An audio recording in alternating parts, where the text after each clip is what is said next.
I love when you get a game and there's one thing inside of it that is perfect and makes everything worth it. That's what I just felt with Neon Skies. It's a brand new cyberpunk tabletop role-playing game from Wyloch's Armory. That is William Buchanan's channel. And it's awesome. I backed the Kickstarter and the PDF just showed up last night, and I stayed up way too late reading through most of the 240 pages. So this isn't so much a review since I haven't put it through its paces and actually played any games with it. So this is more of a first impressions thing that I wanted to get out, so that if you are wondering whether you should pick it up when it comes out, I want you to make a fully informed decision. So to that end, I want to talk about everything that I loved about it, a couple things that aren't spectacular, but still actually pretty awesome, and a couple details about solo play that I really want to get into. So if I really had to sum this up in one word, it would be comprehensive. This book is comprehensive. There's more lore in here than you could ever shake a stick at. There are corporations, there are factions, there are NPCs for each of those factions, or maybe not if each of them, there's a whole bunch of them. There's guidance for new players, new DMs, how to design scenarios. Like anything you could possibly want is in this book. You don't have to buy this and then wait for the expansion pack to come out and then have to buy supplemental details. This book has everything in it, which is pretty darn cool. Now, for the main mechanics of how it works, it is a dice pool system that is actually really simple. It's if you roll a 6, you do the thing. That's it. That's it.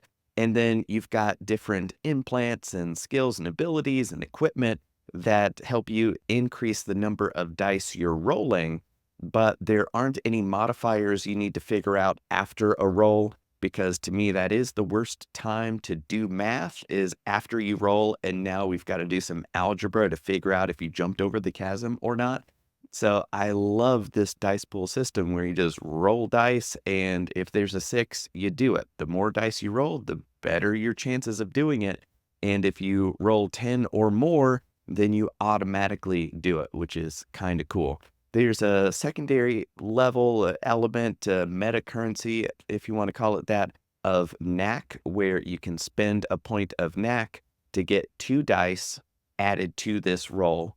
And if you roll 3 6s in your pool, then you get a point of knack back. And that's pretty cool. So you can spend it, get it back, and you don't have to worry about running out of awesome points and that kind of thing. So that's really cool. Very straightforward. When you are doing checks, you are trying to overcome challenges and it's difficult. Well, you're rolling a dice pool looking for that 6. Very straightforward.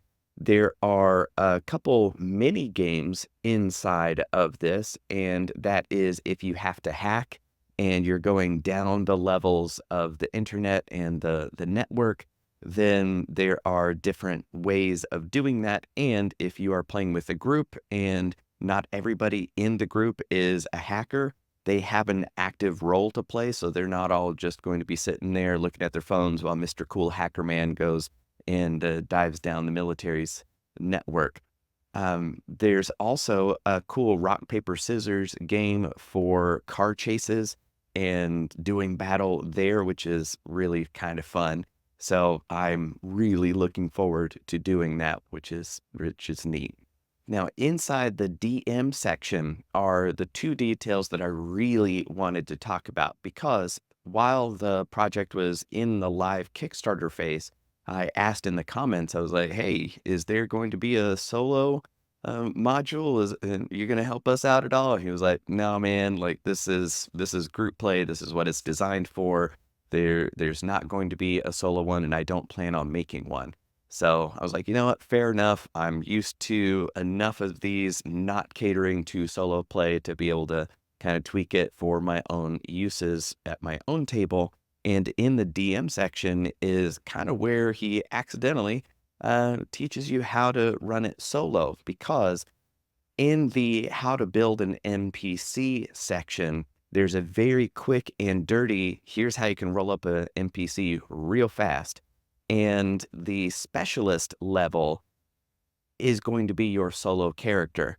So if you want to roll up a solo character quickly, roll up a specialist NPC, and that's going to be it.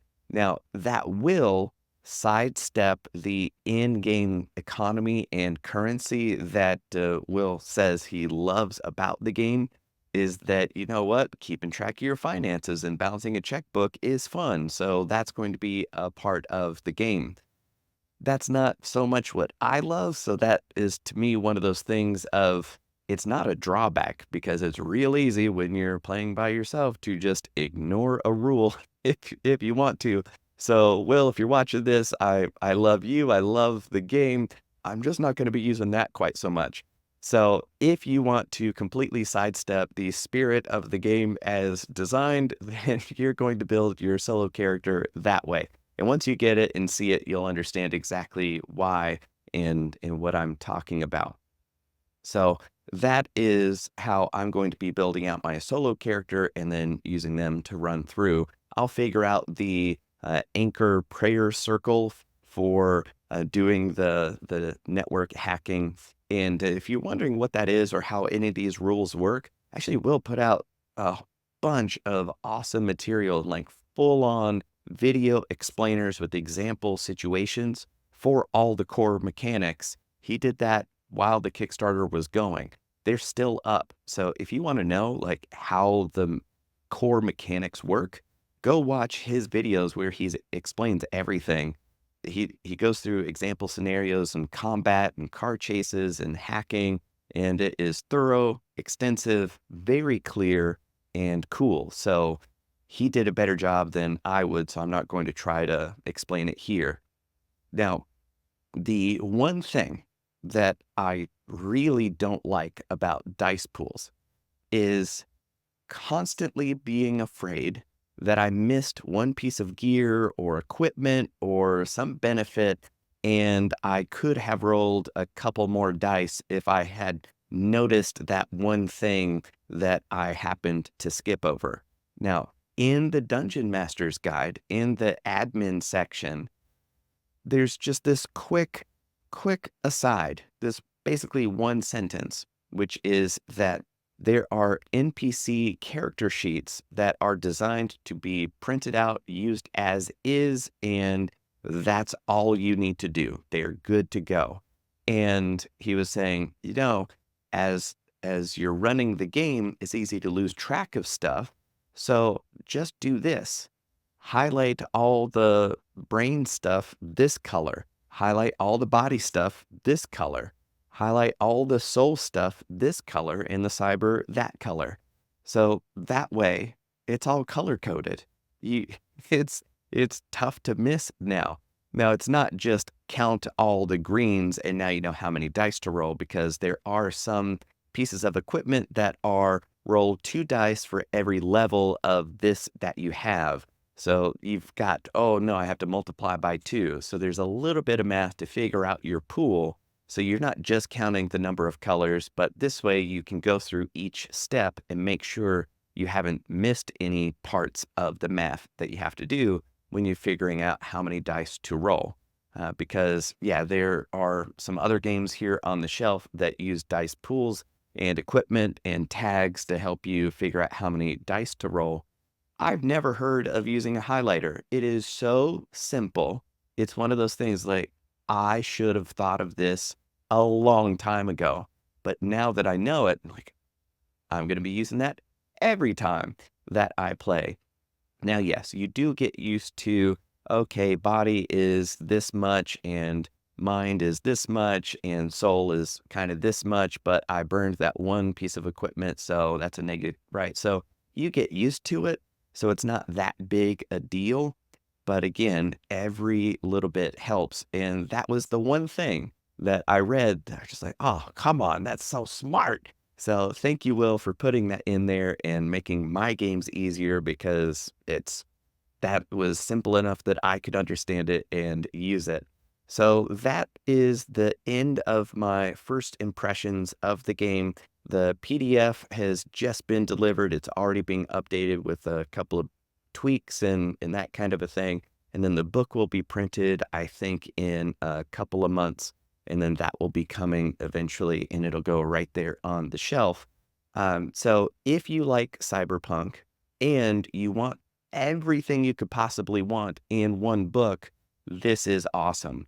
I'm not as lore heavy. I'm not looking for as much of that, but everything that I read in here makes sense and fits. And I'm like, you know what? This is really cool.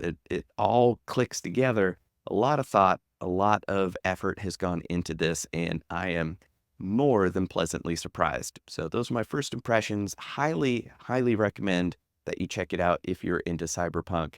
And I'll be continually tweaking it for solo play, and I might make more videos about how that's going if you are interested. And speaking of you, if you are still here, let me know with a like. That lets me know that this is the kind of stuff you want to see more of, and it tells YouTube that other folks like you might enjoy seeing this as well. So it's a cheap, free way to share the love. If you want more solo play stuff, then I do recommend that you subscribe to the channel.